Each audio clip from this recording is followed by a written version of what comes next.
ونصلي ونسلم على رسوله الكريم. أما بعد فأعوذ بالله من الشيطان الرجيم.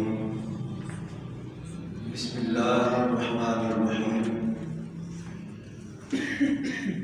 فقد قال الله تبارك وتعالى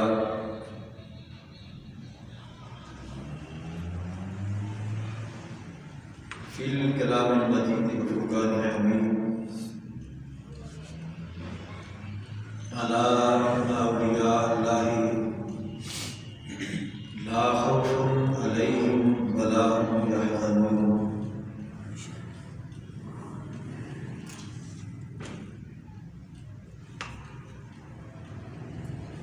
قال النبي صلى الله عليه وآله وسلم: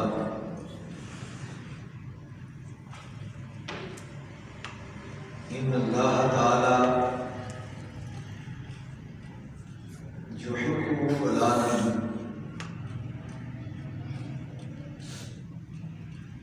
فيحبه، أو كما قال النبي صلى الله عليه وآله وسلم: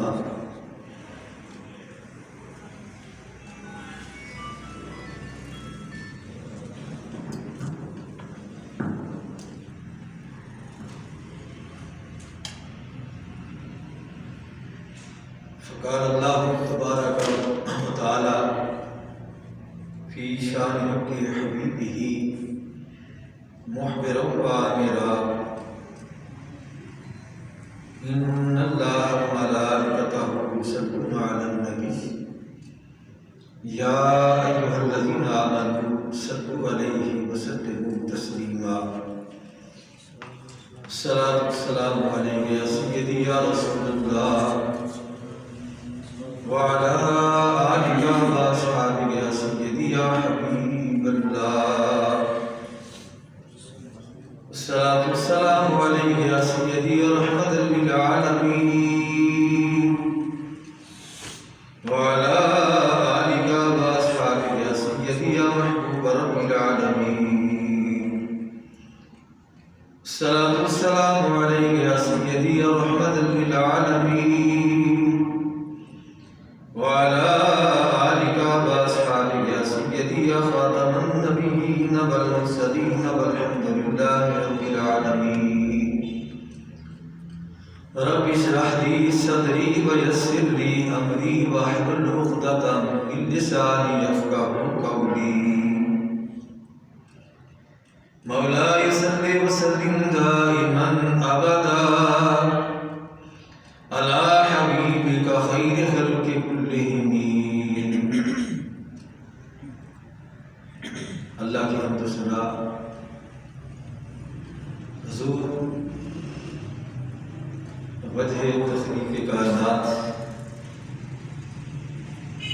فخر موجودات صلی اللہ علیہ وآلہ وسلم کی بارگاہ عالیہ کے اندر ہدیہ درود و سلام عرض کرنے کے بعد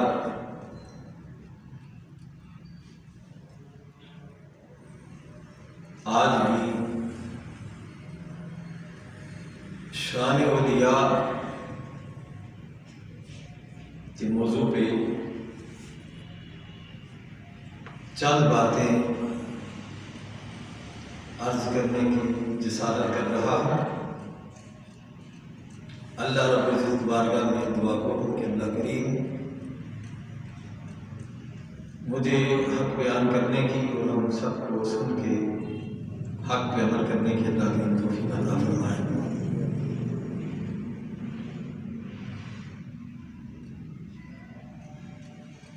کہ اولیاء اللہ کی شان غالباً یہ تیسرا جمعہ مبارک ہے. صرف قرآن سے ہم شان اولیاء بیان کرتے ہیں. آج انشاءاللہ ہم کوشش کریں گے کہ احادیث مبارکہ کو بھی اس سے بھی کچھ شرف حاصل کیا جائے۔ بات کر رہی تھی اصحاب کہف،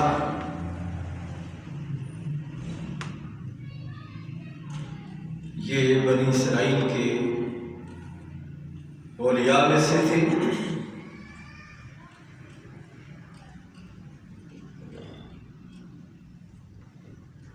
اور بادشاہ کے ظلم سے، اس کے مشرکانہ عقائد سے چھپ کے ایک غار کے اندر انہوں نے بنا لی تھی، جس کا ذکر ہم اختصاراً پچھلے جمعہ المبارک میں کر چکے ہیں۔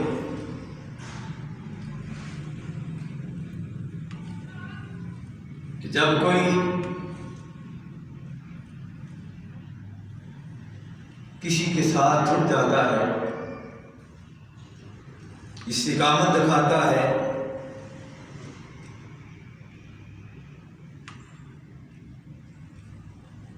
اور ان کی کامل اتباع کرتا ہے،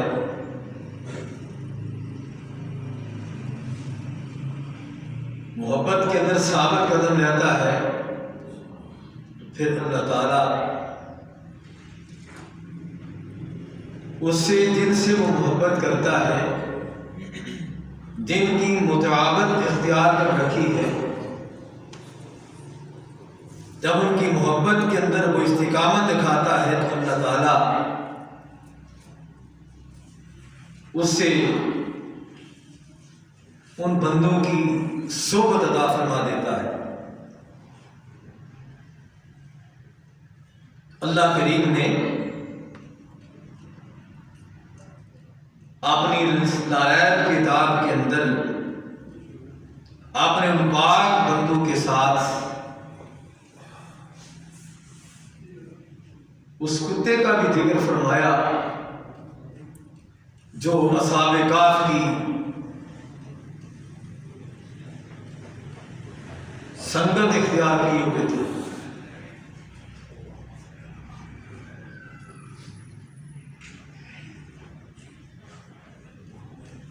وہ اندازہ لگائیں کہ جب ان کی تعداد کا ذکر آیا، ان کی تعداد کتنی تھی اصحاب کہف، 7، یہ نہیں ہوا کہ صرف اصحاب کہف کا ذکر ہوا، 7 ان کے کتے کا بھی ذکر کیا گیا۔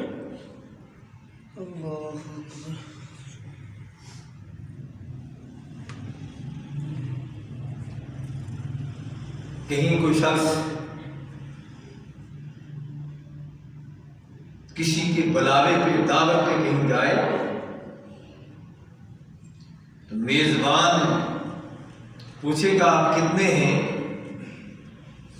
تو وہاں اگر ان کے ساتھ کتا بھی جائے تو کبھی بھی مہمان اپنے کتے کا ذکر نہیں کرتے کہ ہمارے ساتھ کتا بھی آ جائے۔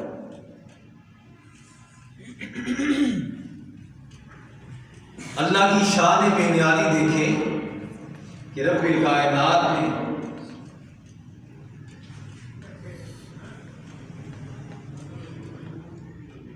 اصحاب کہف کے ساتھ ساتھ ان کے کتے کا بھی ذکر کیا ہے۔ قرآن کی آیت نمبر سورہ کہف کی آیت نمبر 22 دیکھیں، اس کے اندر اللہ کریم فرماتے ہیں وہ 3 تھے اور چوتھا ان کا کتا تھا۔ ثلاثۃ رابعہم کلبہم ویقولون خمسۃ،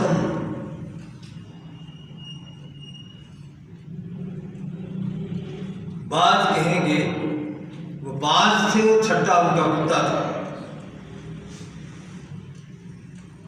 وَيَقُولُونَ سَبْعَةٌ وَثَامِنُهُمْ كَلْبُهُمْ، یعنی تسلسل کے ساتھ فرمایا وہ 3 تھے، چوتھا ان کا کتا تھا، 4 تھے، 5واں ان کا کتا تھا، 6 تھے، 7واں ان کا کتا تھا، 7 تھے، 8واں ان کا کتا تھا۔ یعنی جس طرح اصحاب کاف کا ذکر ہوا ہے، اسی طرح اللہ کریم نے قرآن کے اندر ان کے کتے کا بھی ذکر کیا ہے۔ بتایا یہ گیا کہ اس کتے نے ان کی سنگت اور معیت کے اندر جو استقامت دکھائی تھی کہ میں بھوکا رہنا پسند کر لوں گا لیکن کبھی بھی اپنی بھوک پہ باویلا نہیں کروں گا، شور نہیں کروں گا، جس سے آپ کے دشمنوں کو پتہ چل جائے، آگاہی نصیب ہو جائے، انہیں خبر ہو جائے، اور اس خبر پہ کہیں آپ کو وہ اذیت نہ پہنچا دے۔ یہ طے کر کے وہ کتا اصحاب کاف کے ساتھ چلا تھا، اور اس پہ اس نے ایسی استقامت دکھائی، غار کے دانے پہ وہ لیٹا رہا،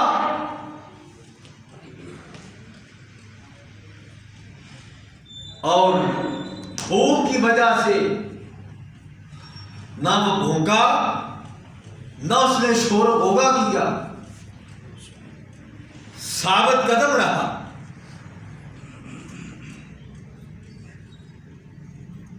اللہ رب العزت ان اپنے نیک بندوں کا ذکر فرما کے بتایا یہ کہ جس کا تعلق کسی اللہ والے سے جڑ جاتا ہے اور وہ ہر حال میں استقامت دکھاتے ہیں، اللہ کا جو فیصلہ ہے اس کے محبوب کریم صلی اللہ علیہ وآلہ وسلم کی زبان اقدس سے کہ جو کوئی جس کسی کے ساتھ محبت کرے گا کل قیامت کے دن وہ اسی کے ساتھ ہوگا۔ بتا یہ دیا کہ مطابقت یہ ضروری ہے اور محبت بھی ضروری ہے، اور اس کے ساتھ ساتھ استقامت ضروری ہے۔ اگر یہ تینوں چیزیں پائی جاتی ہیں تو کل قیامت کے دن پھر تم یقین رکھو کہ جن سے تم محبت کرتے ہو اللہ تعالیٰ کل قیامت کے دن تمہیں ان کے ساتھ جوڑ دے گا۔ اولیاء اللہ کی شان کو مختلف پیرائے کے اندر قرآن سے ہم سن چکے ہیں کہ اللہ والوں کی شان کیا ہے، اولیاء اللہ کا مرتبہ اور مقام کیا ہے۔ اللہ کریم نے متعدد مقامات پہ اولیاء اللہ کا ذکر فرمایا، اور ایسے انداز میں اللہ کریم نے اس اپنی لا ریب کتاب کے اندر اولیاء اللہ کا ذکر کیا۔ ادھر سیدہ مریم رضی اللہ تعالی عنہا، آپ کے ذکر کو اللہ کریم نے اپنی اس لا ریب کتاب کے اندر حضرت سیدنا زکریا علیہ السلام ان کا ذکر فرمایا کہ جب بھی زکریا علیہ السلام مریم کے حجرے کو بند کر کے باہر جاتے اور واپس جب تشریف لاتے تو سیدہ مریم کے پاس بے موسم پھل دیکھتے،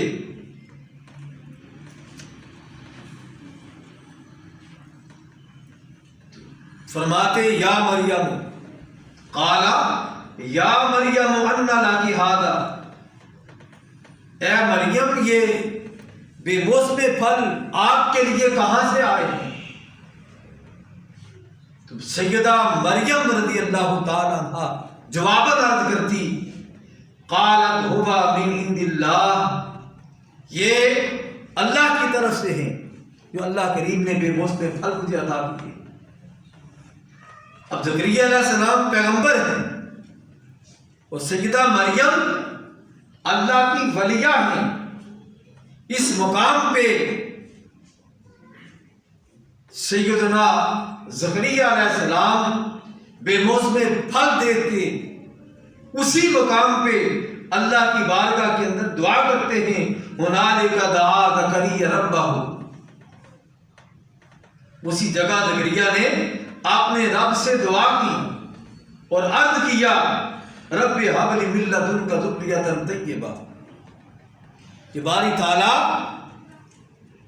کہ تم مریم کو بے موسم پھل دینے پہ قادر ہے، اور مریم کا حجرہ تیرے انوار و تجلیات کا مرکز ہے، اگر تو اس سے بے موسم پھل دے سکتا ہے تیری بارگاہ سے عرض کرتا ہوں مجھے بھی بیٹا عطا فرما۔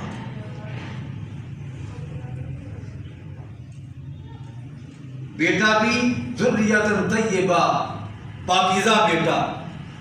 اور پھر اللہ کریم نے آپ کی دعا کو قبول فرمایا۔ زکریا علیہ السلام کا مرتبہ اور مقام کیا ہے؟ آپ اللہ کے پیغمبر ہیں، آپ کا مرتبہ سیدہ مریم سے بہت بلند ہے۔ اللہ یہاں چاہتا تو فرما سکتا تھا میرے زکریا تو اپنے حجرے میں جا کے مجھ سے مانگتا، تجھے میں وہاں عطا کرتا، لیکن یہ نہیں فرمایا۔ یہاں پہ دعا کی سیدہ مریم کے حجرے کے اندر، اللہ نے کہا میرے زکریا تو مانگنا تیرا کام تھا، اب تو نے مانگا ہے، اب میں خدا ہو کے تجھے بشارت دیتا ہوں تجھے بیٹا عطا کروں گا اور بیٹا بھی نبی ہوگا۔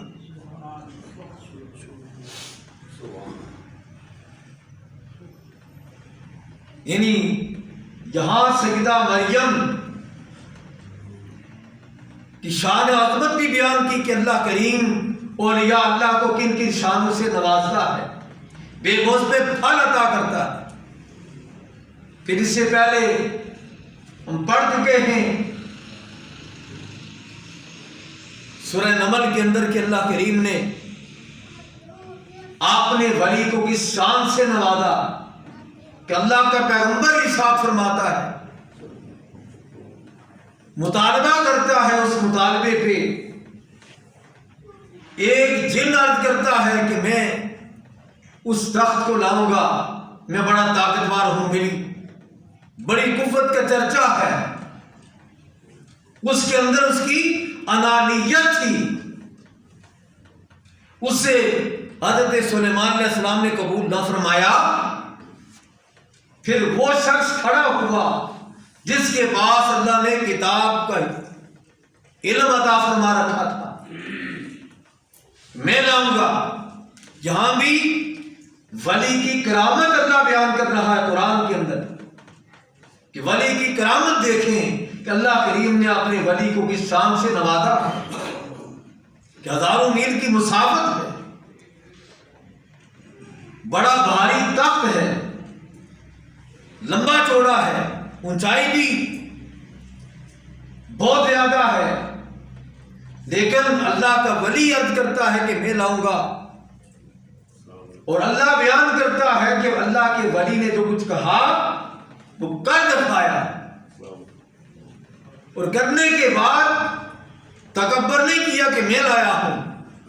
اس پہ بھی رب کائنات نے آپ نے اس ولی کی اس کو بیان کیا کہ ھذا من فضل ربی، یہ میرے رب کا فضل ہے، وہ مجھے آزمانا چاہتا ہے کہ میں اس کا شکر ادا کرتا ہوں یا ناشکری کرتا ہوں۔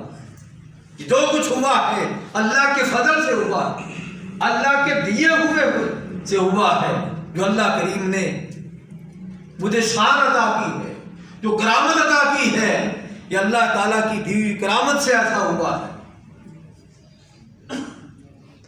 یہ اولیاء اللہ جنہیں اللہ کا ولی کہا جاتا ہے، اس پہ حدیث مبارکہ کی روشنی میں بھی ہم آگے اس بات کو بیان کریں گے۔ لیکن اولیاء اللہ ہے کون؟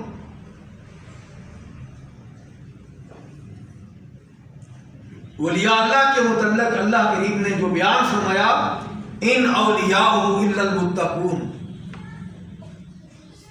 اولیاء اللہ وہ ہیں جنہیں اللہ کریم نے تقوی عطا فرما رکھا ہے. جو متقی ہے وہ ولی ہے، جو متقی نہیں ولی نہیں ہو سکتا. اور یہ بھی نہیں کہ ہر متقی جو ہے وہ اللہ کا ولی ہے.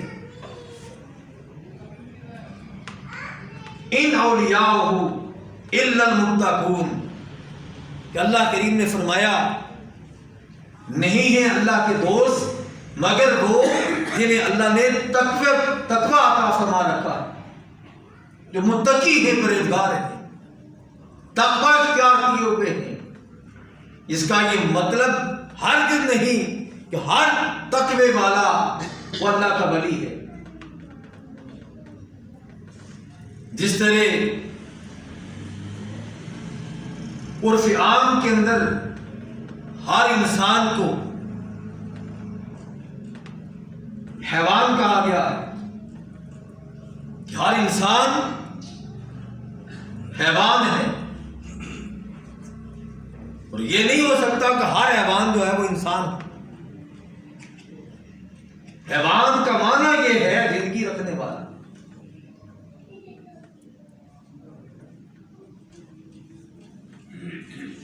ہر انسان حیوان تو ہو سکتا ہے لیکن ہر حیوان انسان نہیں ہو سکتا. انسان وہی ہے جس کو اللہ کریم نے عقل عطا فرما رکھی ہے، شعور دے رکھا ہے.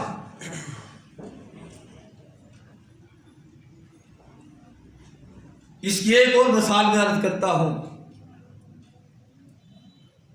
کہ ہر ہیرا جو ہے وہ پتھر ہے، اور ہر پتھر ہیرا نہیں. ہر ہیرا پتھر ہے لیکن ہر پتھر جو ہے وہ ہیرا نہیں ہے. پتھر ہیرا جو ہے وہ پتھر کی قسم ضرور ہے لیکن ہر پتھر ہیرا نہیں ہو سکتا.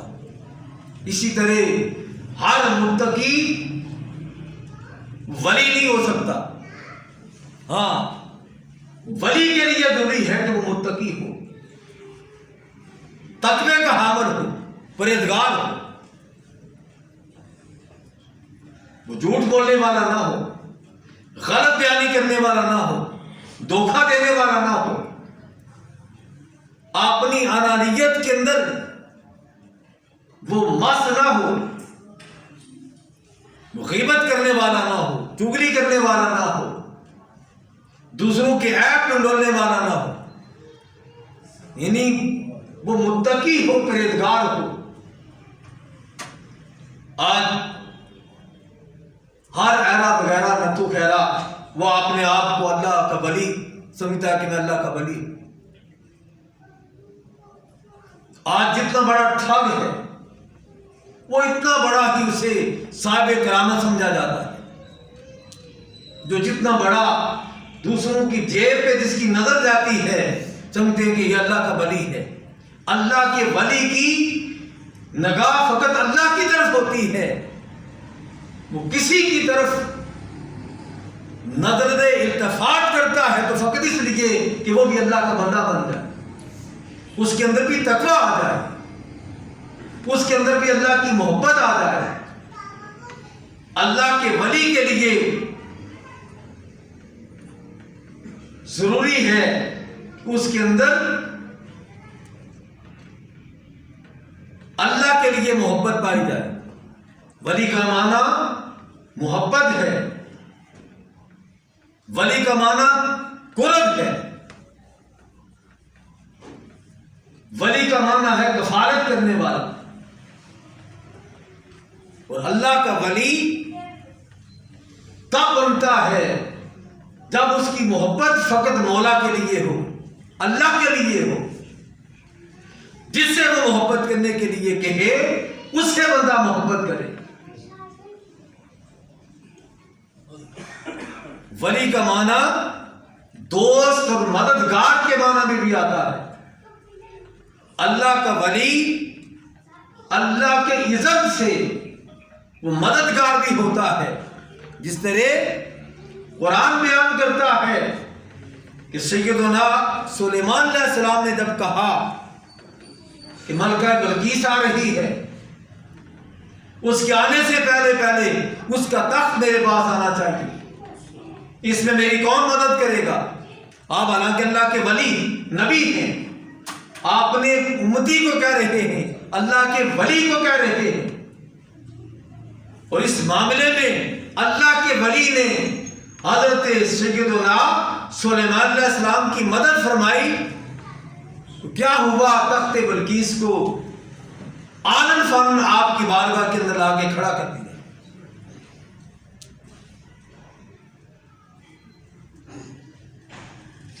اللہ کا ولی تب بنتا ہے جب وہ اپنا آپ مولا کے سپرد کر دے۔ ولی کی کیفیت اللہ کی بارگاہ میں یہ ہوتی ہے کہ جب وہ اپنی کفالت ساری اللہ کے سپرد کر دیتا ہے، اپنے آپ کو اللہ کے حوالے کر دیتا ہے۔ اس کی مثال یوں سمجھیے جس طرح مردہ غسال کے ہاتھ میں ہوتا ہے، اب غسال کی مرضی ہے، چاہے تو اسے سیدھا کر دے، چاہے تو الٹا کر دے، چاہے تو دائیں کر دے، چاہے تو بائیں کر دے، مردہ حرکت نہیں کرتا۔ اسی طرح اللہ کا ولی جب اپنا سب کچھ اللہ کے سپرد کر دیتا ہے، اب جدھر اللہ چلاتا ہے وہ ادھر چلتا ہے، وہ اپنی مرضی نہیں چلاتا بلکہ اللہ کی مرضی کے تابع ہو جاتا ہے۔ جب اللہ کی مرضی کے تابع ہوتا ہے تو پھر اللہ اعلان کرتا ہے کہ میری محبت کے اندر اس قدر فنا ہو چکا ہے، اس قدر میری محبت کے اندر غرق ہو چکا ہے کہ اب یہ مجھ سے محبت کرتا ہے، میں اس سے محبت کرتا ہوں۔ حضور سید عالم صلی اللہ تعالی علیہ وآلہ وسلم ارشاد فرماتے ہیں، اسے امام بخاری بیان کرتے ہیں، پھر امام ابن حبان بیان کرتے ہیں، پھر اسے امام بہقی بیان کرتے ہیں۔ حضرت ابو ہریرہ رضی اللہ تعالیٰ عنہ اس حدیث پاک کے راوی ہیں، وہ بیان کرتے ہیں کہ آقا کریم صلی اللہ تعالیٰ علیہ وآلہ وسلم فرمایا، جب کسی ولی کو اللہ اپنا قرب عطا کرتا ہے، قرب کی منزل پہ فائز کرتا ہے، اس ولی کو جو سب کچھ اپنا مولا کے لیے کرتا ہے، اپنے رب کو راضی کرنے کے لیے کرتا ہے، آقا کریم صلی اللہ علیہ وآلہ وسلم فرمایا کہ اگر کوئی شخص اس اللہ کے ولی کے ساتھ عداوت کرتا ہے، دشمنی رکھتا ہے، اللہ کریم اپنی طرف سے اعلان کرتا ہے کہ میرے اس ولی کے ساتھ جو دشمنی رکھے گا میں خدا ہو کے اعلان جنگ کرتا۔ یعنی اس اللہ کے ولی کا تعلق اللہ کے ساتھ ایسا مستحکم ہو جاتا ہے کہ وہ سب کچھ اپنا اللہ کے سپرد کر دیتا ہے۔ تو آقا کریم صلی اللہ علیہ وآلہ وسلم نے فرمایا اگر اس کے ساتھ کوئی دشمنی رکھتا ہے تو اللہ تعالیٰ اعلان جنگ کرتا ہے۔ اسے کون بیان کر رہا ہے؟ امام بخاری سے، بخاری کے اندر بیان کر رہے تھے، اور فرمایا کہ اللہ اعلان کرتا ہے کہ میرا بندہ فرائض کی پابندی کے ساتھ ساتھ نوافل کی پابندی کرتے ہوئے میرے قرب کی اس منزل پہ فائز ہو جاتا ہے کہ پھر میں اپنے اس بندے سے محبت کرتا ہوں، جو سب کچھ اپنا اللہ کے سپرد کر چکا ہے۔ اللہ اعلان کرتا ہے اس بندے کے متعلق کہ پھر میں اس بندے سے محبت کرتا ہوں اور وہ مجھ سے محبت کرتا ہے، اور پھر جبریل کے ذریعے میں منادی کرتا ہوں کہ میں فلاں شخص سے محبت کرتا ہوں، تو بھی اسے محبت کرو۔